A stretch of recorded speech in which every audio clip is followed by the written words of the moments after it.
ሰላም ጤና ይስጥልን ውድ ተመልካቾች ከትግራይ ቴሌቪዥን በቀጥታ የሰዓቱን አበይት የአማርኛ ዜናዎች ይዘን ቀርበናል። ፍቱና ገብሩ ከዜናዎች ጋር ቆይታ አደርጋለሁ። እንድትከታተሉን እንጋብዛለን። ወደ ቀዳሚ ዜናዎች አልፋለሁ።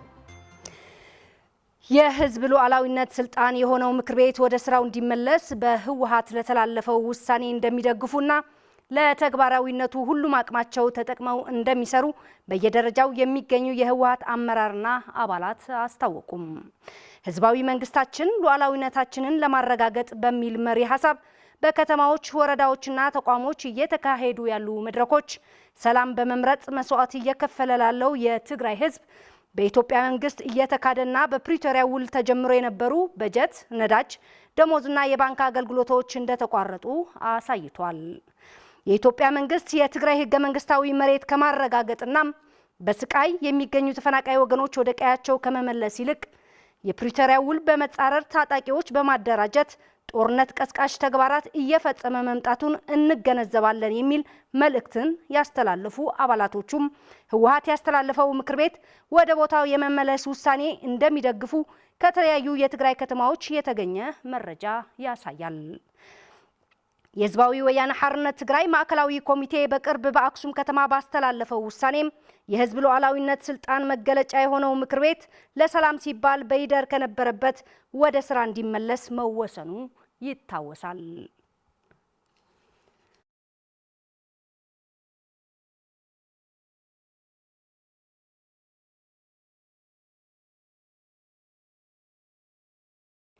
የትግራይ ፖለቲካ ፓርቲዎች የጋራ መድረክ ትግራይ ወደ ህገ መንግስታዊ ስርዓት የሚያስገባ ሙሉ ቁመና ያለው ያለምንም መዘግየት የተሟላ መንግስት መመስረት እንዳለበት ጥሪ ቀረበም።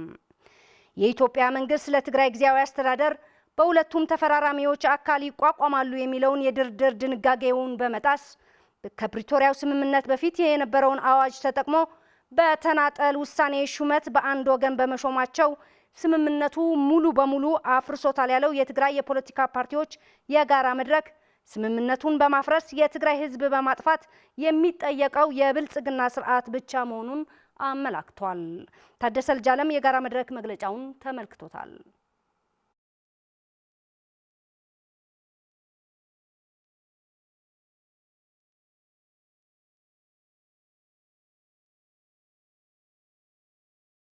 የትግራይ ፖለቲካ ፓርቲዎች የጋራ መድረክ ትግራይ ወደ ህገ መንግስታዊ ስርዓት የሚያስገባ ሙሉ ቁመና ያለው ያለምንም መዘግየት የተሟላ መንግስት መመስረት እንዳለበት ጥሪ አቅርቧል። የትግራይ ፖለቲካ ፓርቲዎች መድረክ በወቅታዊ አጀንዳ ላይ ባወጣው የጋራ መግለጫ የብልጽግና ስርዓት ተስፋ የተጣለውን የፕሪቶሪያው ስምምነት በየደረጃው ጥሷል፣ አሁን ላይ ደግሞ ሙሉ በሙሉ አፍርሶታል ሲል አመላክቷል። የትግራይ ህዝብ የስምምነቱ ውል የተፈጠሩትን የሰላም እድሎች ሙሉ በሙሉ ለመጠቀም የፕሪቶሪያው ስምምነት ህግ አክብሮ እየሰራና እየተንቀሳቀሰ መሆኑን ገልጿል።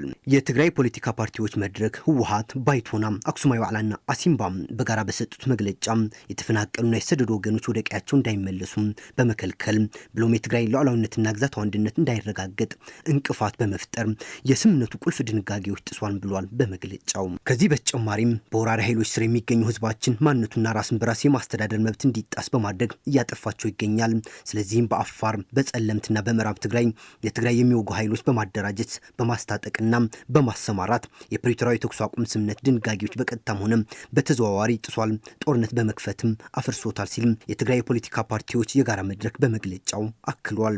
ከዚህ ባለፈም ሁሉም አገልግሎቶች ክልከላ በማድረግ በትግራይ ህዝብ ላይ ከባድ የጦርነት ስጋት የፈጠረ ሲሆን አሁን ላይ ያለው ከበባ ደግሞ የፕሪቶሪያው ስምምነት በግልጽ የሚጥስ ነው ሲል አመላክቷል። በትግራይ ደንበሮችና ማዕከላዊ ክፍሎች ላይ የድሮን ጥቃቶች ሲፈጽሙ ቆይተዋል። ይህም በህይወትና በንብረት ላይ ጉዳት አስከትሏል ያለው የትግራይ የፖለቲካ ፓርቲዎች የጋራ መድረክ ለሁሉም ክልሎች በጀት እየመደበ ለትግራይ ግን ከጥቅምት ወር ጀምሮ 10 ቢሊዮን ብር የሚገመት የትግራይ በጀት በመከልከል መንግስት ሰራተኛው ደሞዝ አልባ በማድረግና እንዳያገኝ በመከልከል ትምህርት ቤቶችና የጤና ተቋማት እንዲዘጋ እንዳደረገውም በመግለጫው አክሏል። ከዛ በተጨማሪም የፕሪቶሪያው ስምምነት ወሳኝና ፈራሚውን አካል ህወሓት እውቅና እንዲከለከል በማድረግና ከዚያም ስምምነቱ የፈረምኩት ከነ እገሌ ጋር ነው በማለት ስምምነቱን ባለቤት አልባ እንዲሆን አድርጎታል ሲል ከሷል። ጊዜው አስተዳደር በሁለቱም ተፈራራሚዎች አካል ይቋቋማል የሚለውን ድንጋጌውን በመጣስ ከፕሪቶሪያው ስምምነት በፊት ወደ ነበረው አዋጅ በተናጠል ውሳኔ ሹመት በመስጠት በፕሪቶሪያው ፊት በአንድ ወገን በመሾማቸው ስምምነቱን ሙሉ በሙሉ አፍርሶታል ያለው የትግራይ ፖለቲካ ፓርቲዎች የጋራ መድረክ ስምምነቱን በማፍረስ የትግራይ ህዝብ በማጥፋት የሚጠየቀው የብልጽግና ስርዓት ብቻ ስለሆነ ኃላፊነት የሚወስደውም የኢትዮጵያ መንግስት ነው ሲል በመግለጫው አመላክቷል። የብልጽግና ስርዓት የፕሪቶሪያውን ስምምነት በመጣሱ ምክንያት የጊዜው አስተዳደር ህጋዊነትና ተቀባይነት አብቅቷል ብሏል። ተፈናቃዮችና የሰደዱ ወገኖች ወደ ቀያቸው ለመመለስ ትግራይ ወደ ህገ መንግስታዊ ስርዓቱ ለመመለስና የህዝቡን የራስን እድል በራስ የመወሰን መብት ለማረጋገጥ ሙሉ በሙሉ የትግራይ መንግስት መመስረት እንዳለበት የትግራይ ፖለቲካ ፓርቲዎች መድረክ ያምናልም ብሏል። ስለዚህ የትግራይ ፖለቲካ ፓርቲዎች መድረክ የትግራይ ህዝብ ህልውናና ደህንነት ያረጋግጣል፣ የትግራይ ሉዓላዊነትና ግዛታዊ አንድነት ያረጋግጣል፣ የተፈናቀሉና የሰደዱ ወገኖች ወደ ቀያቸው ይመልሳል፣ ህዝባችንን በወራሪ ስር ያሉ ነጻ ያወጣል፣ ትግራይ ወደ ህገ መንግስታዊ ስርዓት የሚያስገባ ሙሉ ቁመና ያለው መንግስት ያለምን መዘግየት የተሟላ መንግስት መመስረት እንዳለበት በመግለጫው አክሏል። የትግራይ ህዝብ የራስን እድል በራስ የመወሰን ጉዳይ ለመወሰን ብዙ ዋጋ ከፍሏል ያለ ሲሆን በመግለጫው የትግራይ ህዝብ ደህንነትና ህልውና ለማረጋገጥ ኃላፊነቱን እንደሚወጣ አረጋግጣለሁ ሲል የትግራይ ፖለቲካ ፓርቲዎች መድረክ በመግለጫው አክሏል። ከጊዜው አስተዳደር ወደ ተሟላ በህገ መንግስታዊ መዋቅር የተዋቀረ የትግል መንግስት የስልጣን ሽግግር የህዝቡን ክብር ሞራል በሚያጎልበት መልኩ እንዲከናወን ሁሉም ኃላፊነታቸው እንዲወጡም የትግራይ ፖለቲካ ፓርቲዎች መድረክ ጥሪ አቅርበዋል። ዜናዎቻችን ቀጥለዋል። ጾታዊ ጥቃት የደረሰባቸው አካላት ፍትህ ያላገኙ የፕሪቶሪያው የሰላም ስምምነት ተግባራዊ ያለመሆኑ ዋነኛ ምክንያት መሆኑ ተገለጸም። በትግራይ ያለው ክልከላ ይበልጥ የጥቃቱ ሰለባ የሆኑ አካላት ላይ ጉዳቱ ከፍተኛ መሆኑም ተገልጿል።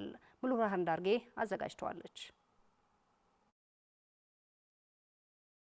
በትግራይ በነበረው ጦርነት በ10 ሺዎች የሚቆጠሩ ልጃገረዶች፣ እናቶችና ህጻናት ጾታን መሰረት ያደረገ የአስገድዶ መድፈር ወንጀል እንደተፈጸመባቸውና ለሰው ልጅ ልቦና ጆሮ ለመስማት ዘግናኝ የሆነ ኢሰብአዊ ድርጊት እንደተፈጸመባቸው የትግራይ ጄኖሳይድ ጥናት ኮሚሽን ባስገኘው ጥናታዊ ግኝት ማረጋገጡን ይታወቃል። በመሆኑም የትግራይ ጤና ቢሮ የጥቃቱ ሰለባዎች በአቅራቢያቸው ሕክምና እንዲያገኙ ስርዓት ቢያበጅም በአሁኑ ሰዓት ባለው የመድኃኒት አቅርቦት እጦትና ሁለንተናዊ ክልከላ ሳቢያ ሕክምና ማግኘት አደጋች እንደሆነባቸው በትግራይ ጤና ቢሮ የስርዓተ ጾታ ምላሽ ሰጪ ጉዳይ ባለሙያ አቶ መብራቱ ኻላዩ ያስረዳሉ። ሆስፒታሎቹ በቂ የሆነ አቅርቦት የላቸውም።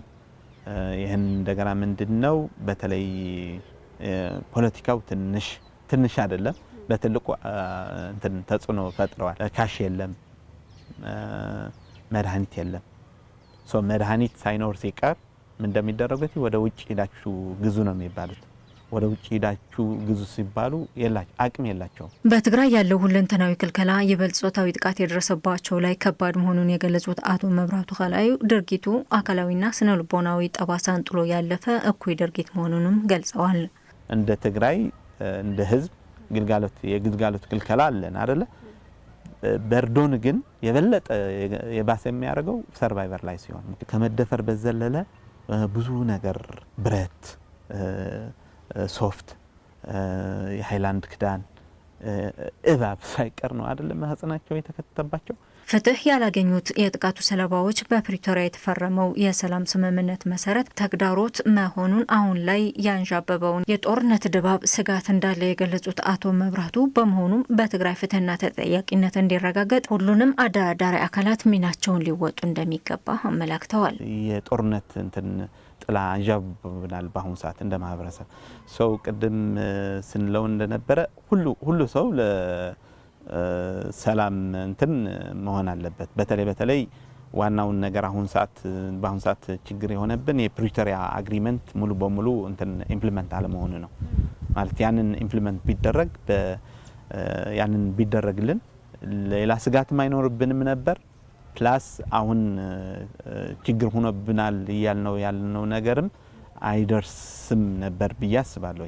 ሰው ዋናውን ነገር ፕሪቶሪያ ያሉ ሰዎች አሁንም እድል አለን። እውነት ለመናገር ፕሪቶሪያ ያፈራረሙን ሰዎች በተለይ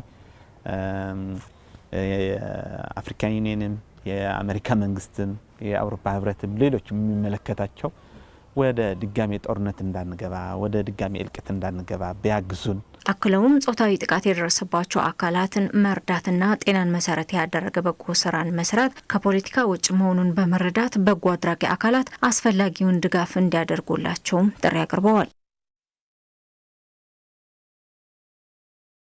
በሳውዲ አረቢያ በእስር ቤቶች ለሚሰቃዩ ኢትዮጵያውያን ወጣቶች ትብብር እንዲደረግላቸው ሲል የትግራይ ወጣቶች ጉዳይ ቢሮ በኢፌዴሪ ውጭ ጉዳይ ሚኒስቴር በላከው ደብዳቤ ጠየቀም።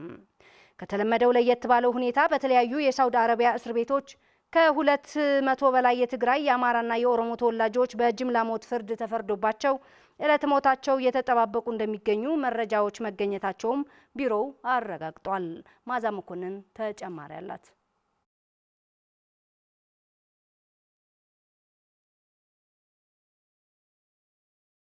በሳውዲ አረቢያ በእስር ቤት ለሚሰቃዩ ኢትዮጵያውያን ወጣቶች ትብብር እንዲደረግላቸው ሲል የትግራይ ወጣቶች ጉዳይ ቢሮ ለኢፌዴሪ ውጭ ጉዳይ ሚኒስትር በላከው ደብዳቤ ጠየቀ። ቢሮው በደብዳቤው በርካታ ኢትዮጵያውያን ወጣቶች የተሻለ ስራ ፍለጋ ወደ ሳውዲ አረቢያ ህጋዊ ባልሆነ መንገድ እንደሚሄዱ ይታወቃል። ወጣቶቹ ህጋዊ የመኖሪያ ፍቃድ ስለሌላቸው የህግ ከለላ ስለማያገኙ ሰብአዊ መብት ጥሰት፣ የስነ አእምሮና የአካል ጉዳት፣ ለረጅም ጊዜ ያለ ፍርድ መታሰር፣ የህግ ጥብቅናና የመከላከል መብት በሌለ ፍርድ ሂደት እስከ ሞት ፍርድ የሚደርሱ የፍርድ ውሳኔዎች በዜጎቻችን ላይ እንደሚወሰንና በሀገሪቱ በሚገኙ እስር ቤቶች ውስጥም ያለ ኢሰብአዊ አያያዝ እጅግ ዘግናኝ እንደሆነ የሰብአዊ መብት ተሟጋቾች በተደጋጋሚ ያጋልጣሉ ሲል ቢሮ በላከው ደብዳቤ ገልጿል። ከዚህ ጋር ተያይዞም ከተለመደው ለየት ባለ ሁኔታ መጠጋ አሲሪ በአብሃ አካባቢ የሚገኝ ከሚስ ምሸት የሚባል እስር ቤት ውስጥ ከ200 በላይ የትግራይ የአማራና የኦሮሞ ተወላጆች በጅምላ ሞት ፍርድ ተፈርዶባቸው ዕለተ ሞታቸው እየተጠባበቁ እንደሚገኙ መረጃዎች ደርሶናል ያለው በደብዳቤው እዛው በሳዑዲ አረቢያ የሚገኙ ደውለን መረጃው እውነት መሆኑንም አረጋግጠናል ብለዋል። እዚህ የሚገኙ ወላጆቻችንም ለልጆቻቸው ለማዳን ትብብር እንድናደርግላቸው አመልክተዋል። ይህ ክስተት ወጣቶቹ ለተሻለ ስራ ፍለጋ በሄዱበት በሰው ሀገር ህጋዊ የህግ ጥብቅና አገልግሎትና በህግ የመከላከል መብት ባላገኙበት የተወሰነ የጅምላ ሞት ፍርድ ውሳኔ በመሆኑ ለኢትዮጵያውያን ብሎም ለዓለም ህዝብ ልብ የሚሰብር ዘግናኝ ዜና ከመሆኑም በላይ ኢሰብአዊና በሁለቱም ሀገሮች የቆየ መልካም ግንኙነት የሚያሻክር ተግባር ነው ሲልም በደብዳቤው ጠቅሷል። ስለሆነም የኢፌዴሪ የውጭ ጉዳይ ሚኒስትር ይህ የጅምላ ሞት ፍርድ በመላ ኢትዮጵያውያን ላይ የስነ ልቦና ጠባሳ የሚፈጥር ኢሰብአዊ ድርጊት ስለሆነ ከሳዑዲ ኤምባሲ ጋር በመተባበር ጉዳዩ በዲፕሎማሲ መንገድ እልባት እንዲያገኝና ስደተኞች እንዲታደጉ ሲልም የትግራይ ወጣቶች ጉዳይ ቢሮ በደብዳቤው ገልጿል። ውድ ተመልካቾች ከትግራይ ቴሌቪዥን በቀጥታ የሰዓቱን የአማርኛ ዜናዎች እየተከታተላችሁ ቆይታ አድርጋችኋል። ስለተከታተላችሁ እናመሰግናለን። ከቀሪ የትግራይ ቴሌቪዥን ፕሮግራሞች ጋር መልካም ቆይታ ነው።